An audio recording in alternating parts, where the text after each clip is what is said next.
Oreo sprouter. I've never done sprouting before, and it was actually really easy. I am not doing much gardening this winter, and I still wanted access to fresh veggies. And a lot of times when I grow herbs and stuff in the garden, I have a lot of extra seeds, which some of them I save for replanting, but the others you can actually sprout and then eat. So I wanted to give you the quick kind of demo of the Victoria sprouter and how easy it is, which I got on Amazon for like 14 bucks. So I've got mainly here alfalfa, and they give you 4 trays, and what they tell you to do is start one tray, which I did maybe 4 or 5 days ago, and then every 1 to 2 days start another tray, and then another, and then another. And if you keep up that practice, you'll always have a fresh crop of seeds to eat for your week. So the first step is measuring out your seeds. If they're smaller seeds, I would do 1 tablespoon. If they're larger beans or seeds or nuts, do maybe 2 to 3, just kind of depending on what fills the space here. So I got these alfalfa sprouts online on Amazon at toddseeds.com, and it was only 12 bucks. So you get a giant bag of seeds, and it's not very expensive. We'll be sprouting this. It'll probably take me a year actually to use all this up, and that's doing it daily or every 2 days. So you have your tablespoon. You just put it in a mason jar, any kind of container. Fill it with water. And it's okay if the seeds float to the top. Once they absorb the water, they'll sink, as you will see. It does make really cool, weird shapes inside there in the meantime, if you ever rain seeds. So you do what they call soaking. So it's set it and forget it. So you put it in there and then you let it soak for 8 to 12 hours. So I do this right before I go to sleep. Throw in anything seeds, put it aside for 8 to 12 basically while I sleep. Then I wake up in the morning, and this is the ones that are already soaked. As you can see, they're fatter and they're all down at the bottom. So in the morning after you've done that, you take your tray. There's a kitty here, you might get in the video.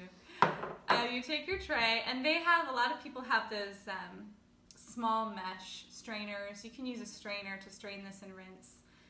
I did that, and then transferring these little seeds from the strainer because they stick to everything was a little bit difficult. So I'm saving myself some agony here, and you can do the same. And just basically rinse it in the container you're gonna leave it in. So this is the 4th in the tier that they give you, since I'm on my last kind of day.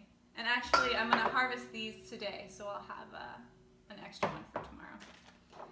So go ahead and dump it in there, and then you use your extra water to just loosen up the seeds, and just keep dumping until you get them all in there.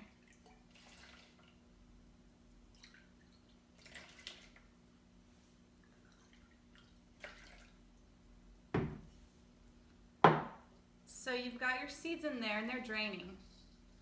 And basically this will kind of show you how it works. The whole sprouting system is it slowly drips out, but it keeps the moisture in. This kitty is tempted. So this is the bottom that it comes with. And the bottom usually, when you are straining, it will just drain into this. So that's nice and convenient. I keep this mainly by my kitchen sink so that I can dump the water and it's a little bit easier. So once that's done, you're done. That's it for the day. And they tell you on here, on the instructions that came with this, to do like a rinse 2 to 3 times a day. I do 1 in the morning, 1 at night. So after you set and forget this one, you pretty much don't have to touch it until the evening or the next day. But the ones the next day over, and they say to do it from bottom to top. So you just in the morning, you just pour room temperature water on top, put it on your tier, go to your next tier. I'll do the beans. Do the same thing. Pour, and I like to move it around a bit so it doesn't get stagnant. I'm going to put those closer to where the bottom where they were. And then you do your last tier. Oh, empty!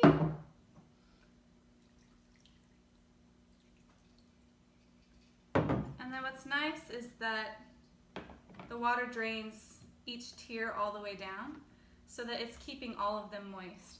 Now they give you a lid, which before these get tall, you kind of use, but they say not to. This snaps on kind of like a Ziploc, really tight. But you just want to set it on there lightly because you still want them to have circulation and air and all of that. So a gentle set. I mainly, when they get this tall, I just keep that off. And the rest are pretty secure and protected. So that's it. And you can have all kinds of sprouts, mung beans, any kind of seed that you can think of. Throw it in there, and they do give you different flavors, like alfalfa versus basil sprouts, which is kind of nice to have basil in the winter since it's out of season if you use the seeds. So that's it. Yeah, let me know how it goes. Good luck sprouting. It's delicious. Oh, there's one more thing. I started sprouting, and there's all kinds of blogs and videos of these conflicting ideas about sprouting. Like, oh, it's the most dangerous food you can eat and all of that because of E. coli and salmonella because the water is stagnant. Now, if you're doing that thing that I did really quickly, once in the morning when you wake up, once before you go to sleep, and forget about it, you shouldn't really have stagnation. But I am paranoid. So what you can easily do is vinegar kills E. coli, it kills bacteria, it kills all of that. So when you're harvesting these, if you just have a bowl of white vinegar, white distilled vinegar, or apple cider vinegar, or any kind of vinegar that you have at home, you can put it in a jar and you just pull them out, dip them in, and that'll instantly kill the bacteria. And so then you're good. All your sprouts will be tasty, no harmfulness, and just all the vitamins that you can imagine with any kind of deep leafy green like this. So good luck, and happy sprouting.